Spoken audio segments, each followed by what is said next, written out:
Greetings and salutations, ladies and gentlemen. Welcome back to the channel. In this video, I am going to be going through the mid-season update 2.6.0 patch notes for the finals. And there's a lot here, as well as like a full kind of, I don't know, like it's not an interview, but like a full kind of explanation for what's going on with the rank system, really, which is very, very, very nice. It's like unexpected, but it's very nice. So there is a lot here. I haven't read through this yet, so we're going to see what this all says, and we're going to see what it's all about. So, new mode, Terminal Attack. This is just the 5v5. Terminal Attack is a new 5v5 single life attack and defend game mode in which contestants take turns delivering the decryption key to the terminal, and the best of 7 rounds wins.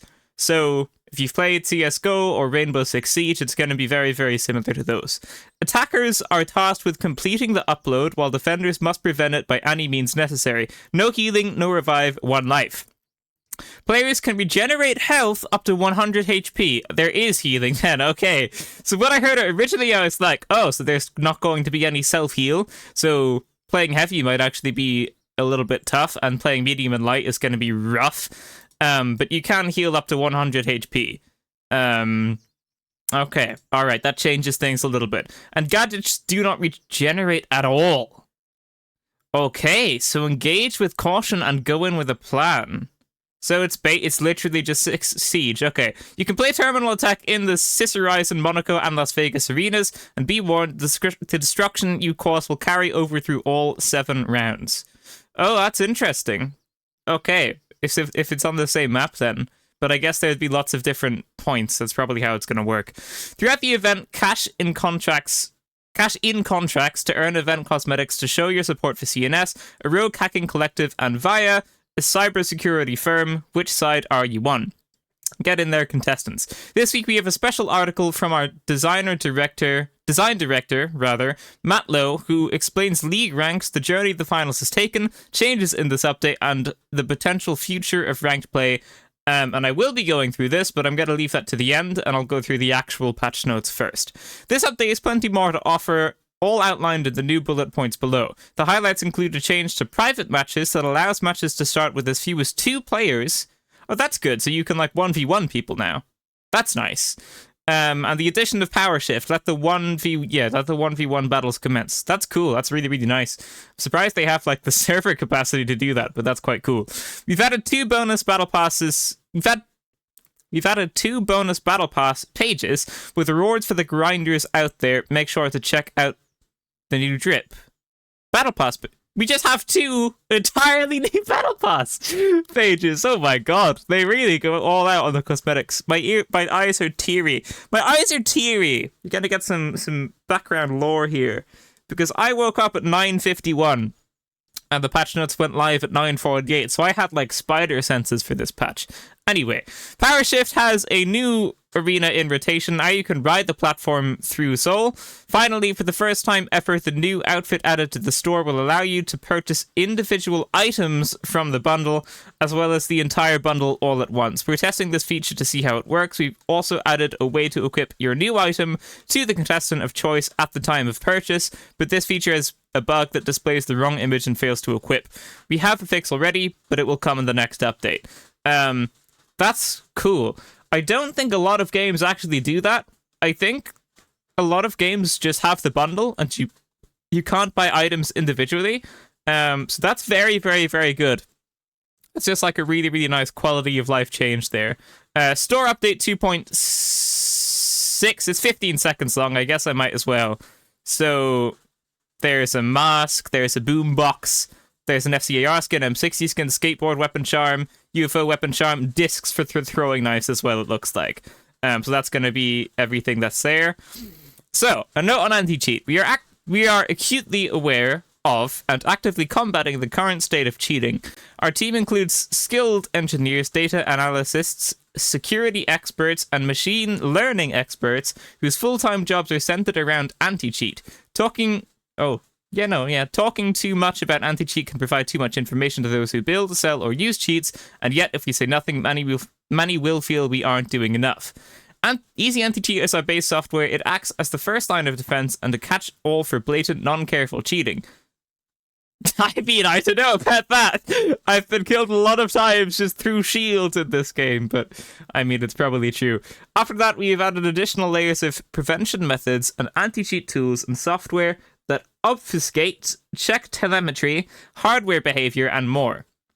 With each passing week, we add more rules based on our own data and adjust the old ones. This is because anti-cheat is a game of cat and mouse. With every change we make, the cheat makers respond, and we switch tactics and they follow suit.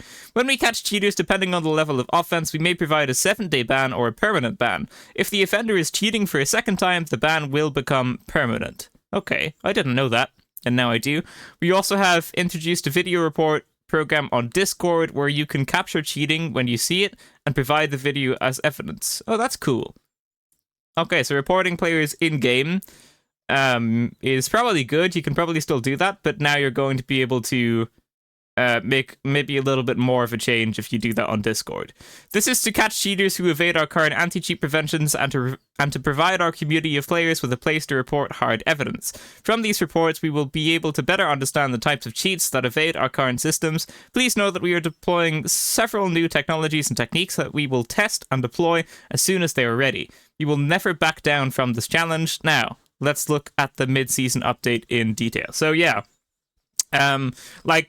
this is all quite vague, but it is good that it's there, because cheating is a problem in this game. And I've said before, the way to fix cheating is to make the rank system work, but I think in this update there are actually some rank system changes, so I don't really know if I can still complain about it. But yeah, the way you fix cheaters is make a good rank system, and then like 99% of people don't have a problem with cheaters, and the top 1% of people that are all in like Diamond 1, only they are going to have a problem with cheaters, really. So that's that's going to be like the easiest way to fix cheating, and also it fixes the ranked matchmaking. But also having anti-cheat is another way of doing it. It's probably the way that like gets rid of the like super blatant cheaters. So, like, I don't really know what's happening here, but it's nice that they're being open about some stuff. That's just good. They're like, hey, we haven't given up, or anything like that. So they're still trying to fight the cheaters, and that's obviously always going to continue, but it's good that they're trying to update and improve it, and it's not going to turn out like Tarkov or something. So, balance changes. Gadget, barricade. Increase the size of the barricade by 20%. That's interesting. Okay, like, everyone uses barricade now as well. Like, ever since C4 was nerfed into the ground, everyone's been using barricade. And I don't think it really needed a buff, but this just kind of seems like a nice one for people that use it. And I guess if you're playing against it, it's not really going to make so much of a difference, but that's definitely interesting. Glitch grenade. Update glitch effects so that it will now pass through mesh shields and dome shields. It passes through them. So I guess you can glitch someone that's inside, but if you actually want to get rid of the shield, I guess it's going to have to be like a really good throw. So I guess that's like both good and bad. Like if someone's dome shielding, you probably want the glitch to go inside the dome shield and then you just shoot the dome shield. If someone's meshing though, you might actually want to hit the mesh shield. I guess if you hit the player though, it gets rid of the mesh shield, doesn't it? So that's interesting. That's an interesting change. The only downside is going to be against the dome shield, but like you just shoot the dome shield, they really don't have that much health. Stun gun! Oh, here we go. Increase the stun gun projectile's maximum travel distance from 12 meters to 16 meters. Okay, that's a buff, so they're probably compensating for something else here. Players who are stunned can now use their specializations and gadgets while stunned. Okay, players who are stunned can now aim down sights while stunned. Players who are stunned can now crouch. Okay, Death Note. We felt the stun gun was a little too dominant as a gadget and led to many slow, inevitable deaths. The stun effect now mostly lowers the target's movement speed, blocks them from jumping, mantling, or vaulting over obstacles, and interrupts interactions. This makes stunned players vulnerable, but gives them a fighting chance. Yeah, so stun gun is gone. Stun gun is dead now. Now all it does is, like, gives you a small... Like, you can't move so much for a couple of seconds. And that's it. But you can ADS, so you can just, like, eliminate the light. So, yeah, that's very, very interesting. I think for like most players, I think light is just dead now. I think if you run light, you're gonna have a really, really tough time staying alive and getting any kills at all. But obviously, light's kind of a glass cannon class, but they're mainly used for when, you know, the enemies are distracted and then you can go and pick someone off. That's when light is best. So if you're like trio stacking and all that, and you've got like 2 heavies or a heavy and a medium, as you play light, you might be able to do okay. But this, for most players, is killing off light, because the stun gun was like the way for light players to get kills, and now that that's gone, I myself am going to really struggle to play light. I struggled before. Like, if you go look at my ranked videos, they were like mainly heavy, sometimes medium. Light's just really hard to play in ranked, unless you're like insane at the game. And now this is going to make it even harder. But yeah, I mean, the stun gun is like completely gone. I don't know if people are going to use the stun gun now. I wouldn't really see the point. You're probably just going to put something else into the light's kit. But maybe it's still going to be useful. Maybe slowing down their movement speed is going to be good to get like more shots off on them. But I'm not sure. It's going to be interesting to see how that actually works. Vanishing Bomb. Decrease the impact of the cloaking effect on the Vanishing Bomb, so affected players are slightly easier to see when moving. Okay, that's like bizarre, because I don't know anyone that was using the Vanishing Bomb was really not used so much. But it's just a small little nerf there, so hopefully nothing too impactful. Maps Monaco Power Shift. Tweaks the traversal options between villas and park for easier access to rooftops. Villas and park. Okay. Minor adjustments to the spawn points around the forest and Royal Plaza areas to provide a clearer front line during the final stretch. Slightly adjusted the path of the platform to fix some clipping issues and make it more accessible on the road between shopping district and forest. Specialization's cloaking device. Decrease the impact of the cloaking effect.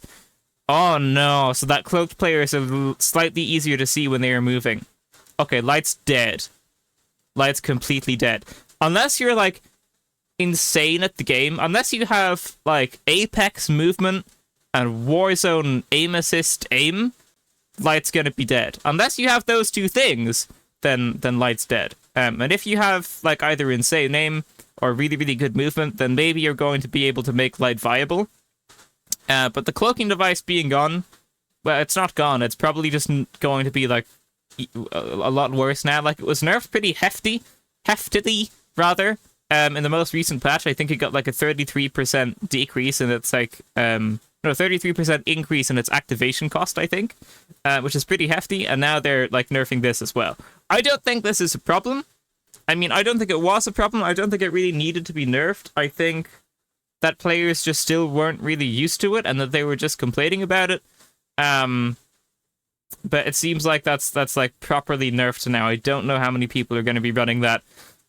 So yeah, I think playing light kind of casually is going to be a lot harder.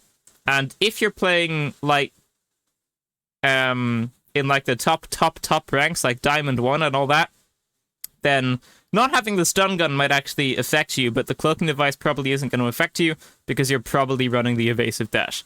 Weapons, FCAR, decrease damage from 25 to 22.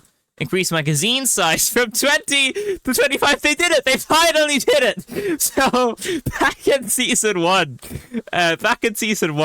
people were complaining about the FCAR, and in multiple videos, I was like, here's what Embark should do. They should decrease the damage and buff the magazine size. And it's finally happened. It's finally happened. Increase the fall-off damage range at max range. Increase the fall-off damage multiplier at max range from 50% to 55%, meaning the weapon does slightly more damage at range. Dev note, our data shows us that the FCAR is very strong in the hands of good players, but harder to use for newer players. These changes hopefully rein in the weapon's power at higher skill levels, while making it slightly more forgiving to use for newer players. Yeah, you also should have rolled back the recoil. Maybe not. Maybe the recoil changes is okay. But yeah, this is good, I think. Extra mag capacity, I think, is good. And slightly less damage. I think that's a nice change. I don't know how its TTK is going to be now, but I guess we'll have to see in-game, and also I guess its recoil pattern is going to be slightly different because it's got some more bullets in there. Content and bug fixes, animation, new intro and idle animation added for dagger and sword. Swapping items when quick meleeing will now instantly cancel the quick melee animation. Fixing an issue preventing hand gestures from players for dual-wield items. Audio, increased priority of enemy footsteps and tweaked attenuation and occultation to make them easier to hear. Tweaked loudness of dematerialize and rematerialize sounds. This is good. So hopefully that means like your teammates' footsteps are quieter and your enemies' footsteps are louder. I think that's how it works in Warzone as well. So that would be good. Battle Pass added 2 bonus pages of rewards at the end of the Battle Pass. Good luck, contestants. That's insane. It's mad that they just like give out so much stuff like this. It's really awesome to see. Characters. Fix an issue where the fur on the bunny outfit was flickering when viewed at close distances. Fix an issue where players did not get the default outfit when creating a new contestant. Controller gyro. I don't really know how you say that. But controller something aiming. Important. There is currently a serialization issue with some of the new gyro settings. I'm going to say gyro, and if I'm wrong, you can correct me in the comments. There is currently a serialization issue with some of the new gyro settings in this patch, which cause players to initially get the wrong defaults. We recommend that you restore defaults in the gyro tab before enabling and trying out the new settings. It says this word a lot. Okay, the Cambridge Dictionary says gyro, so I'm going to say gyro. Move gyro aiming options to a separate tab in the settings menu. Made general improvements to the responsiveness and precision of gyro aiming controls. Precision. Okay. The gyro orientation setting now has 3 modes. World, new. Rotation is based on the controller's rotational movement in the world. Local. Rotation is locally read from the controller's point of view. Player, previously world. Rotation is based on the controller's rotational movement from a player perspective. Vertical gyro sensitivity is now an absolute value rather than based on a ratio of the horizontal sensitivity. Added a new setting that enables focal length scaling for gyro aiming, which scales sensitivity based on changes in FOV, making scoped weapons more precise. Yeah, that's good. It's kind of surprising that wasn't there already, but that's like nice for anyone that uses that. Added options for inverting each gyro axis individually. Added new settings for gyro acceleration, which increases sensitivity the faster the controller rotates, allowing for sharp turns while maintaining precision for small and steady adjustments. Add a new flick stick mechanic that can be enabled with gyro, which changes the functionality of the look stick so that you can quickly snap to face any direction. Okay, that's interesting. Added the following optional controller binds. Reset vertical rotation necessary in playing with flickstick. Toggle gyro aiming on off. Disable gyro aiming hold. Gadgets. Flashbang. Fix an issue where weak flashes could overwrite strong flashes. Alright, I mean, not the buff this thing needs, but it's a fix, so... Fix an issue where grenades, mines, and C4s with default customization sometimes got a random customization applied. Fix an issue where spectators could Yeah, that's good. Fix an issue where spectators could trigger mines. Fix several issues where it looked like the player could place an object, but no object appeared. Fix an issue where the preview arc showed the in-air detonation effect on grenades that don't actually detonate on a timer. Okay. Oh, right, so okay, I understand. Game modes, power shift, added soul to the map pool, graphics, reduced graphical temporal anti-aliasing TAA artifacts on consoles, maps, general, adjusted collision on some bushes to improve interactions with placeable jump pads. Fix an issue where zipline cables did not break correctly when intersecting certain objects. Says Horizon, reduce the intensity of some of the interior colors. Definite monitor and graphic settings that boost saturation make the colors more intense. Adjusting these slightly can help to further reduce the intensity. Yeah, on my monitor, I actually have quite a lot of saturation, and I played on Cis Horizon after putting like more saturation on, and it looked a little weird, so I think that's probably a good decision there. Private matches lower the requirement to start private matches to 2 players. The private match lobby creator now has the option to opt out of participating in the match, so I guess you can just spectate, I guess, if you want, which is cool. The private match lobby creator can now kick players from the lobby. Minor UI improvements of the private matches screen. Power shift is now available in private matches. Ranked tournament. Reduced ranked tournament size from 40... Whoa! Okay. Reduced ranked tournament size from 48 to 24 players. Death note, this change should make matchmaking faster, make tournaments available to more players in different regions, and help improve the quality of skill-based matchmaking leading to closer games. That's very interesting. That's very, very, very interesting. Reduced ranked tournament duration from 4 rounds to 3 to account for the change in the number of players. Yeah, okay. Increase the speed at which visible league rankings synchronize with SBMM ratings. Improve matchmaking to closer matchmake player with their league rank. Yeah, if this is actually implemented this time, that would be great. I think before they said something like this was implemented, and it simply wasn't, because you'd play multiple games in a row, and in those multiple games in a row, you'd have like a bronze player and a diamond player in the same game, and it just didn't make a whole lot of sense. So hopefully this is like actually being implemented here. Added an indicator in the league overview screen to show your change in rank progression from the last tournament you participated in. Definitely, this is the same arrow indicator that you get after a ranked tournament has been completed, so that if you missed it, you can review it on the league overview page. Yeah, that's a nice quality of life change there. So 24 players in tournaments now, which is kind of insane. That's very, very, very interesting. Okay. Add a link to the Embark portal in the system menu. Specializations, fix an issue where turrets lost targeting on players with Riot Shield. Fix an issue where turrets would fall through buildings and not rotate when landing. Stability, fix 3 of the most common crashes. Fix for being able to close the compiling shader screen, resulting in a soft lock. Store, players can now purchase single items within a bundle. There's now an equip button in the store rewards section.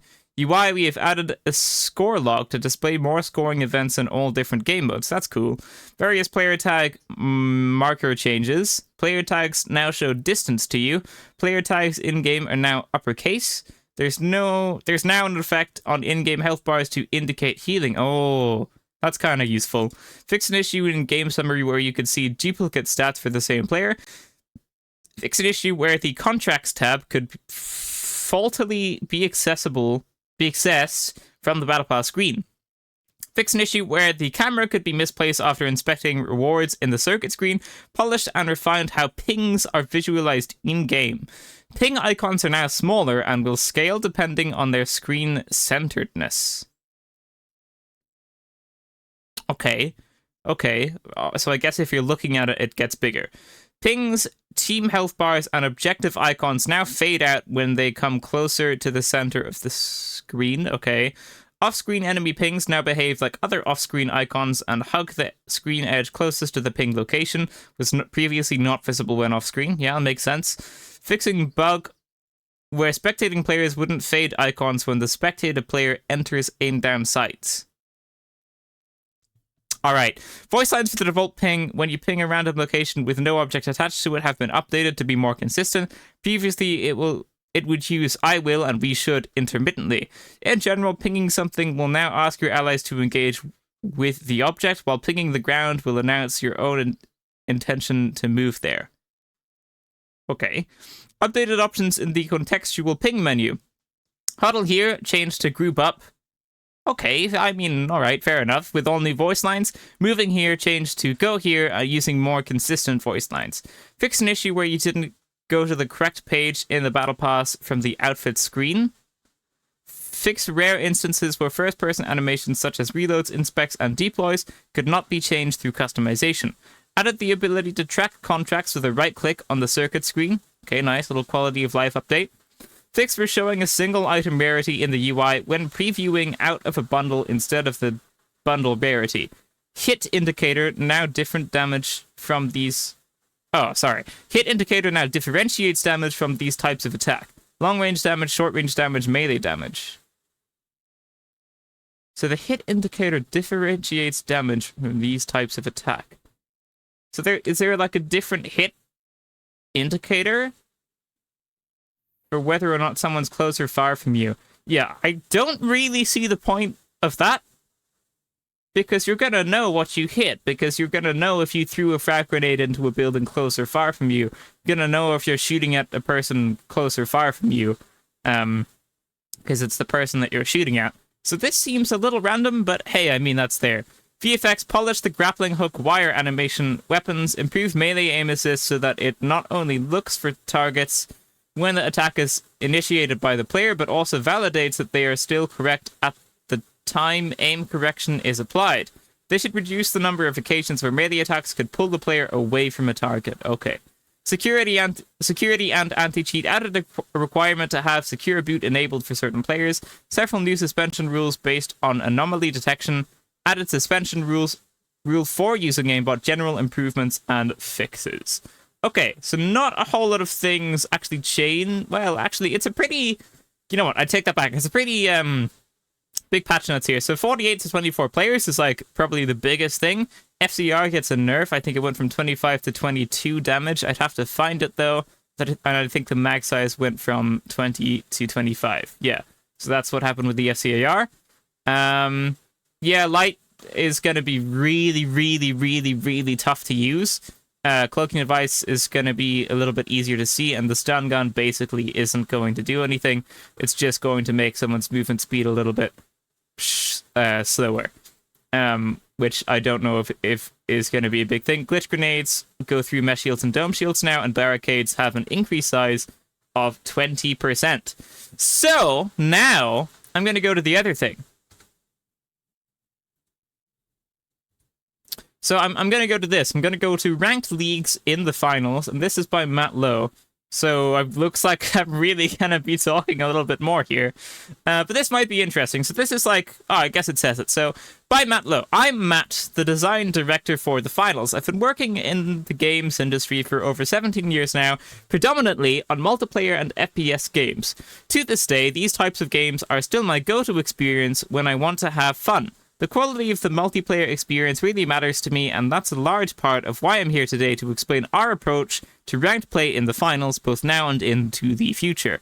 The goal of ranked matches in any multiplayer PvP game is to let players test their skill against other players, showing off their abilities and having fun improving over time. The fun part is critical here. Ranked players don't really want to get free wins all the time, as that doesn't test their skills. They also don't want to get crushed by their opponents all the time, because repeatedly losing isn't much fun either. As a result, the ideal scenario is creating fair ranked matches where players on all teams have similar skill levels, which leads to a good challenge but also gives you a reasonable chance to win. For ranked modes to create these ideal matches, we need some way to measure skill. Alright, for ranked modes to create these ideal matches, we need some way to measure skill. Alright, that's why most ranked modes use skill-based matchmaking, SBMM, which assigns players a skill rating based on past performances and uses that rating to find them similarly skilled opponents. Measuring skill, however, is really tough. In an FPS game, when measuring skill, it's easy to just look at what you do in the game, eliminate opponents. This often results in players looking at kill-death ratios as the only measurements of skill. The challenge is that most FPS games, especially objective-based FPS games like the finals, aren't just about eliminating opposing players. There are objectives to capture or steal, revives that can save teams from being eliminated, well-timed goo grenades that seal off an objective, or a clutch dome shield deployment that saves a key player from death. Is it possible to determine which of these actions has the most impact on a win? Which is the most impactful skill? And is that always the most impactful skill? Okay, so this just like repeats the last line for some reason, so I'm just gonna not read that. These questions make skill ratings in any PvP game hard to define. Some people dedicate their entire careers to determining where skill comes from in particular games and sports. I recommend you watch the film or read the book Moneyball to get an idea about just how difficult it can be. Moneyball. Okay. I mean, yeah. For anyone that doesn't know, Moneyball's a baseball movie about... like, back in the day, people used to not really look at analysis or anything like that. If a player was good looking, I think they had a higher chance to play. And if they were, like, kind of fit and all that stuff. Or, no, it was like if they were, like, a well-rounded player, they were put into the game.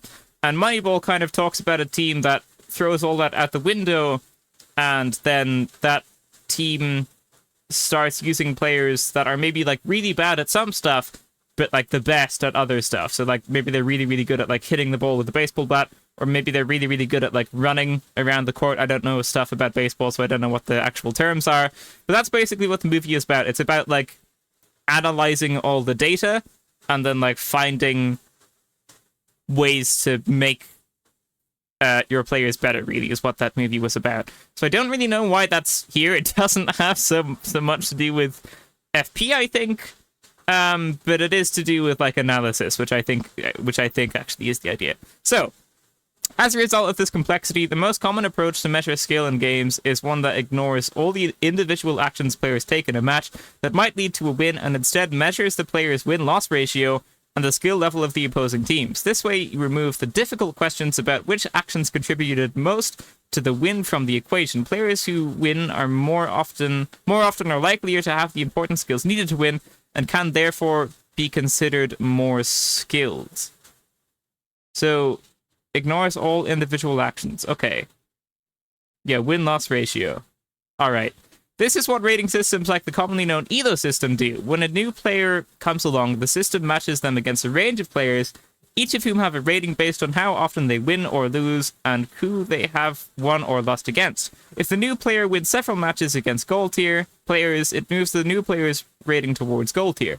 When that new player starts losing lots of matches at platinum tier, the system adjusts and lowers their rating, as it can see they don't win as often against that tier of players. Rating skill for a game like the finals has a lot of additional complexity, but this covers the fundamentals. Yeah, I was gonna say something about that in season 1, but I guess we'll see what this person has to say here. There are downsides to ELO-style league systems, though, one of the biggest being that they're quite good at finding a player's skill level pretty quickly. Let me explain why that can be an issue. You may have seen placement matches in the ranked modes of other multiplayer PvP games quite often. By the time the player finishes their placement matches in the SBMM, in these games By the time the player finishes their placement matches, the SBMM in these games has already mapped out the player's skill level pretty well. This is good, as the game can now give those players close matches to compete in, but it can be bad because once a player's skill level is established, it's actually very hard to improve it without really hard work and meaningful training or practice. This means for most players in most ranked seasons, their skill rating will barely move for the rest of the season, and this lack of progress and progression for a lot of players can seem quite boring. Some players want to progress as they play, but they want to feel like they're learning, but a skill rating that rarely moves doesn't often give this feeling. Okay, I mean, this talks about Season 1 again, so maybe I'll keep going for the moment. Because I was gonna say, this simply isn't how it worked in Season 1. Or like it worked really badly in Season 1, but I guess we'll see what they have to say. Ahead of Season 1 of the finals, we felt most of our players would prefer going on a journey through the ranks each season to get the sense of progression through the leagues, as this was an approach that was becoming more common in PvP games. In our Season 1 league, the goal was slightly different to ELO-style systems to take players on a journey through the different leagues before reaching their actual skill rating. The journey feels fun, it's nice to progress, to have goals to strive for, and to be rewarded for spending time playing the game by moving up through the ranks. For many players, this is more fun than having a skill rating that doesn't move a lot once reached, like in the ELO type system. Okay, so in Season 1, we didn't have the ELO system, and that's why the matchmaking sucked, basically, I think is what's happening here. To reach the close, yeah, and like, I guess I understand like the wanting to go through rank, because I play chess, right? And for anyone that plays chess, if you do all your placement matches and then your rating is suddenly something like 1200, once you're 1200, which would be like, I don't know, let's say 1200 is like gold. Once you're like 1200 or once you're gold, then it can be really, really, really hard to get from like 1200 to 1300 or like gold 3 to gold 2.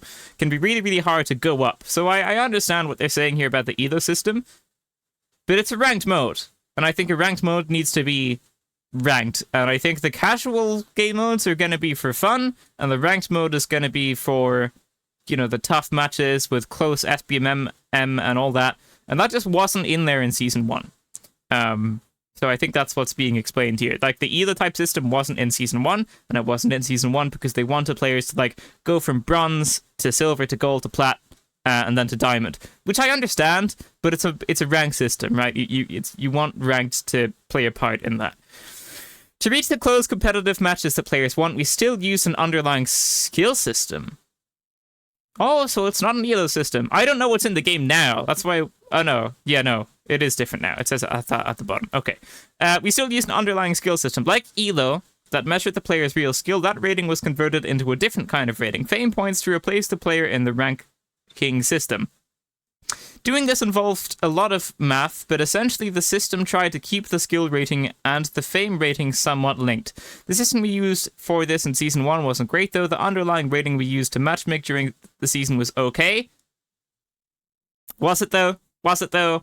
But it wasn't effectively linked to the visible fame or ranks. As a result, any player could theoretically make it to Diamond tier by the end of Season 1 simply by playing the game enough. Yeah, that's literally how it worked, and I feel like that is still how it works. So it's interesting to say if they're gonna... It's interesting to see if, like... So right now, they're talking about the past. They're like, hey, this is how it was like in the past, and we realize it's not so good. But the thing is, right now, it still isn't that good. You know? So, like, it doesn't really make sense to compare it to the past. Unless they're going to be talking, like, specifically about what's actually changed in this specific update, and not just for the duration of Season 2. But hey, I mean, I'm still only, like, halfway through this thing. This meant that players would often be matched into games where their skill levels were fairly close, but their progress through the leagues was far apart. This made matches seem less balanced than they were, as players would see many different league icons. Understandably, this frustrated our ranked players. But how can your skill levels be close if you're in different leagues? If it's like almost an elo system?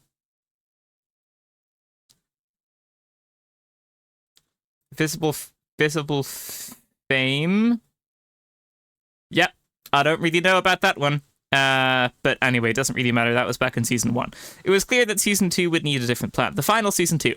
In Season 2, we dropped our old fame system, okay, in favor of an all skill points system for tracking seasonal progress, a system that was more closely linked to the player's skill rating than the Season 1. We still try to preserve some of the seasonal journey by allowing the progress on earning skill points to move slower than real skill rating. Right. Okay. In Season 2, players were placed below their actual skill rating at the start of the season. In most cases, as they played, they would progress through the ranks, but would plateau once they hit their actual skill rating, causing their skill and league ratings to be in sync at that point. Okay. The approach we tried has actually worked more effectively than Season 1 in that the league ranking and skill rating remain more in sync and become closer the more the player plays, but it is still confusing, and the lack of information at the beginning of the season didn't help. Ultimately, we still started Season 2 with a similar issue to Season 1, matchmaking based on real skill ratings, but displaying league ratings that can be out of sync means players see silver ranks in matches with platinum players, even though their skill ratings might be much closer than their current league rating due to the seasonal journey. Right, okay, so that is the problem with ranked right now. So there's two systems in place, I think, and that's where the confusion is coming from. So there's does it say it here somewhere? So there's the real skill ratings, and there's the displayed skill ratings. So there's like the real elo that you have, and then there's the displayed elo. And for some reason, I have no idea why, for some reason, those are different things. We kind of always knew that it worked this way, but now it's like proper confirmation.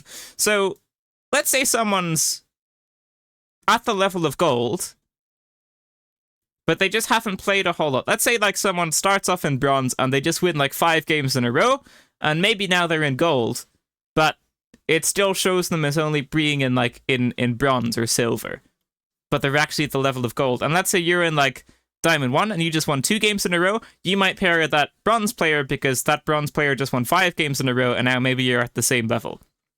But because the actual rating is ahead of the displayed rating, they're still going to display as a silver or as a bronze, even though they might actually have a rating of plat.